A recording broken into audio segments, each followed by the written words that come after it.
Hi everyone, welcome to another video of Sunday Morning Drives. Today I'm with my Honda Civic Type R. This is a car that has been talked about and reviewed online already, so I think most of you should know this car pretty well. It has a 2-liter 4-cylinder engine, turbocharged, that produces 315 horsepower and 420 Nm of torque. And it drives the front wheels only. So today I will do a 1-year review of this car. I've owned this for a year now, exactly a year. I just did my first year service. So I will share with you my thoughts on this car, some of the quirky features, things I like, things I probably dislike a little bit, and my ownership experiences with it. So first, I'll show you a few quirky features of the FL5 Type R. The first one is an Easter egg that's hidden inside this compartment right here. If you open it up and pull out the pad underneath, under the pad there is a little graphic that says the Civic history goes on. This is very interesting. I only found this out one day when I was cleaning the console box. The second quirky feature is something I really like. If you start up the engine,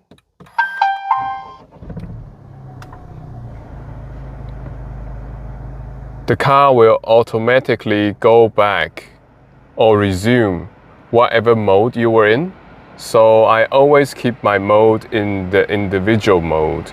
So every time when you start up the car, it will go into individual mode automatically. It wouldn't reset it like some of the modern sports cars or modern cars out there that they usually start up and erase everything and start at a default mode, which is the standard mode. But in the Civic Type R, it always goes back to the mode you were in before you shut the car off. So that's a really nice and quirky feature. I also really like the key card that comes standard with the FL5 Civic Type R. I believe in some countries this is an option, but in New Zealand this is standard. So the key card acts exactly the same as the key fob, except the card doesn't come with the buttons. The card actually acts exactly the same as the fob, where you can access the car, you can start up the car, and the key card even is designed with a little physical key inside it. So that's a really nice feature. But you just have to be careful not to put it in your wallet and sit on it, because the card is actually quite thin and it breaks and bends really easily. I will share with you 5 things that I really like about the Civic Type R. First is the practicality. So I drive this as my daily. I use it a lot to pick up kids, to do grocery shopping, just doing my daily business. It's a really practical car. It has a really large rear boot space. It can carry a lot of things. Inside the cabin there are a lot of storage. There are pocket bins on the door side, wireless phone charger, different charging ports, places for you to put your cups, your coffee, your bottles, glove compartment. So it's loaded with storage space. Second thing is the looks. I really love the looks of this new generation Civic Type R. I think personally, I think it looks better than the FK8. The FK8 is actually a bit more shouty, a bit more boy racy, a bit more complicated. But I think the FL5 looks a bit more understated, but still looks very aggressive. I really like the wide body look because of the wider wheels. Honda actually designed wider fenders for the front and the rear, and also the front vent that's behind the front wheels look really aggressive. Third thing I really like are all the red accents inside the car, especially the red carpet. Some people don't like it, but I really love it. I think that's what makes this car really special. The carpets, they are really plush, they're really thick. So it's really comfortable to step on. They're really, really nice. The only downside is they are a little bit harder to clean. And I also really love the color of these bucket seats. They are amazing to sit in. They're really comfortable. And the color and the design of it, just really, really great. The fourth thing I like is pretty obvious, which is the performance, the handling of it. I think the engine is actually not the heart of this car. I'll talk about that later. The engine has enough power, but doesn't sound really good. But the handling is amazing. It doesn't handle like a front-wheel drive car. It doesn't have much push or understeer. Even when I was driving it on track, I can feel it is so agile, and the turning in sensation and the way it goes through corners is so stable and so confidence inspiring and so eager that you feel the car has so much potential. It's an amazing experience driving this car, either on the road or on the track. Also, the brakes are really amazing. I love the brakes. The brakes are so capable. They give you so much confidence, and it has so much bite.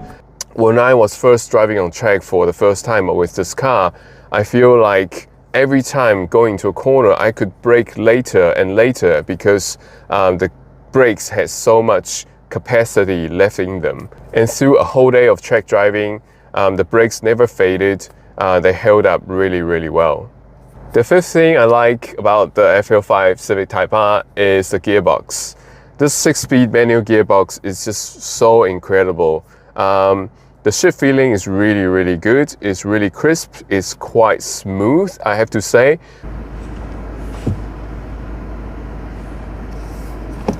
The throw is very short and very accurate. And the auto rev match function is also very, very smart. Even if you downshift 2 to 3 gears very quickly, it will still auto blip for you very perfectly.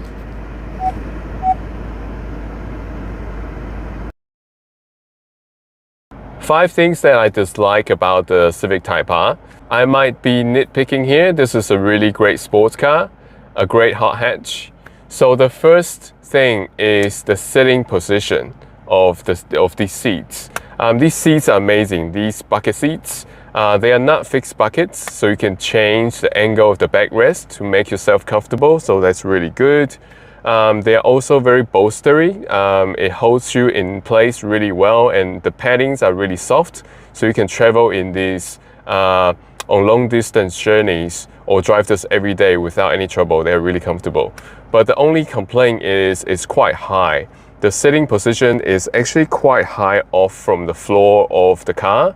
I would wish that they could have made this maybe 5 centimeters lower, so there's more of a sports car feel. Right now, this feels, in terms of sitting position, too much like a normal Civic. And also when you are changing gear, your legs are not able to stretch out fully because you are restricted by the height of the seats. Second thing is the sound. This engine is good in terms of its power delivery. It's really linear. You don't feel the surge of turbo coming in.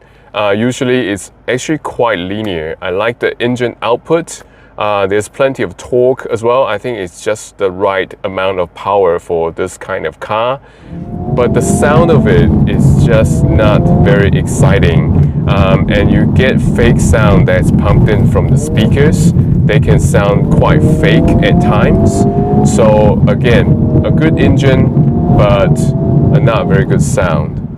Third thing is the Civic Type R in New Zealand, they don't come with the Bose sound system. The standard sound system, I'm not sure where they sourced this from, but they don't sound really good. Very, very mediocre. The sound, the bass, everything just not to par. But again, if you like driving this car without the speakers or without listening to any music, it's fine. You can listen to the exhaust sound. But again, the exhaust sound is not that great either. We couldn't even add this as an option in New Zealand. They all come standard without the Bose sound system. So I wish that's something they could have added, or something that we could have chosen to spec. The fourth thing is it's really easy to scrape the front lip of this car.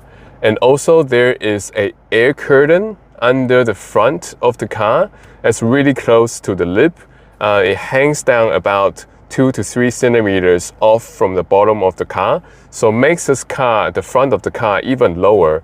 So it's really quite easy to scrape either the front lips or the air curtain. So when you are parking, you have to be really careful not to be too close or hit the curb. Otherwise, your air curtain will get stuck on the curb, which is not a good thing. And if you are going on steep ramps or hills, again, you have to be really slow and really careful. Otherwise, the front lip will scrape really easily. The fifth thing is the oil temperature. The engine oil temperature, to be exact. When I was driving on track, we had a full day of track driving. We had 5 sessions of 15 minutes each. Each session we drove about 8 laps on the track.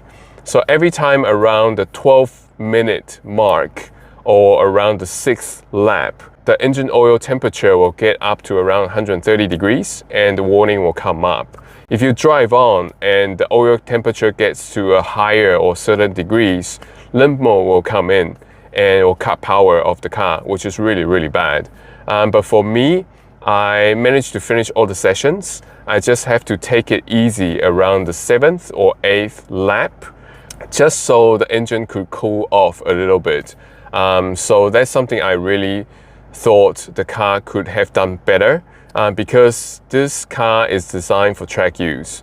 So I'm not sure why Honda doesn't address this issue. This is something that if you drive hard on the track, if you don't modify your intercooler or oil cooler, this will create problem if you drive hard and consistent on the track for a long period of time. In terms of my 1-year ownership, I had no issues with this car at all. There's no quality issues, no mechanical issues at all. The only issue, as I mentioned before, was the engine oil heating up on track driving.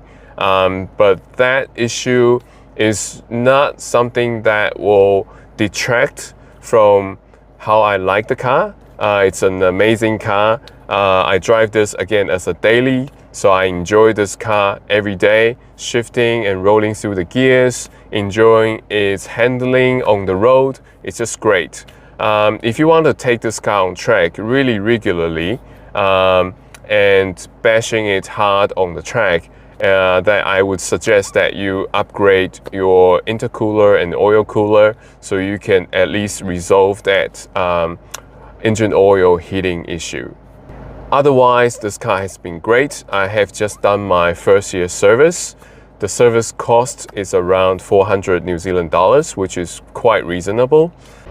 One thing I really love the ownership about this car is the community that we have in New Zealand. There are a lot of people that really love the Honda brand and also Type Rs. So we have a great and very friendly and very nice community that is consistent with people who owns these cars. So we sometimes do car meets, go out for drives and have lunch together. It's just a really nice feeling and make new friends through these cars, sharing our experiences, our ownerships, our stories with these cars. It's just a great feeling to have the social aspect added to the experience of owning these cars. I will try to keep this car as stock as possible because for me this is a daily. Stock performance is just perfect. The suspension is actually on the firmer side, but I'm okay with that. I'm very used to a firmer suspension, so I think it's also quite fine for me. I know some people who has modified their Civic Type R quite heavily, changing the wider tracks, better suspension, a lot of bracing to increase the rigidity of the car. Also, they tuned or improved the performance from the engine. So this car, I think in stock form, has a lot of potential to be extracted. I applaud those people who modify them to extract the most out of this car. So overall, I think this is a great hot hatch.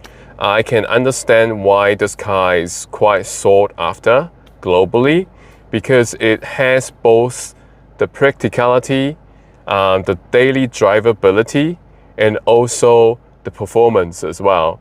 You can enjoy this car on canyon roads, on twisty roads, on back roads. You can also take this to the track if you want to, without any modification. Even stock form, this is really brilliant already. So I'm very fortunate to be able to own this car. I think, again, I'll keep this as my daily for a while, probably for quite a long time to come. I can't think of any car out there that is as engaging as a daily as this car.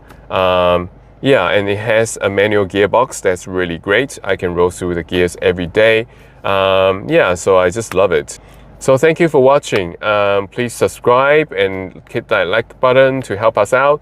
And if you like this kind of videos, I am bringing you more videos of my ownership reviews. I've already done one with my Exige, and I will do one with my GT3, the 992 GT3, which I own for a year already, and also my S2000 is to come. I've owned that car for 2 years.